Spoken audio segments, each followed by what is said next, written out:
In terms of the text messages and the allegations that have been made against you, you've sort of explained yourself in putting those text messages in greater context in terms of what they meant and the way they were used against you.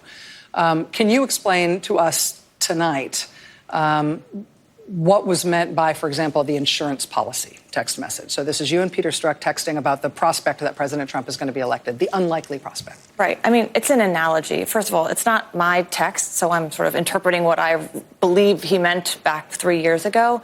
But we're using an analogy. We're talking about whether or not we should take certain investigative steps or not based on the likelihood that he's going to be president or not, right? You have to keep in mind, if President Trump doesn't become president, the national security risk, if there is somebody in his campaign associated with Russia, plummets. You're not so worried about what Russia's doing vis-a-vis a member of his campaign if he's not president, because you're not going to have access to classified information. You're not going to have access to sources and methods in our national security apparatus. So the insurance policy was an analogy. It's like an insurance policy when you're 40.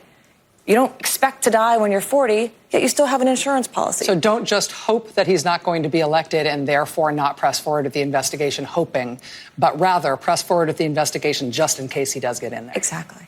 What about the text message that in which you and Strzok were talking about your sort of fear that Trump would be elected, and he said, no, we won't let it happen? I mean, by we, he's talking about the collective we. Like-minded, thoughtful, sensible people who were not going to vote this person into office. You know, obviously, in retrospect, do I wish he hadn't sent it? Yes. It's been mutilated to death, and it's been used to bludgeon an institution I love, and it's meant that I've disappointed countless people. But this is a snapshot in time, carrying on a conversation that had happened earlier in the day that reflected a broad sense of he's not going to be president. We, the democratic people of this country, are not going to let it happen. And in terms of the litigation of this issue, the question about whether or not this, as the president and his supporters claim, reflected some inherent political bias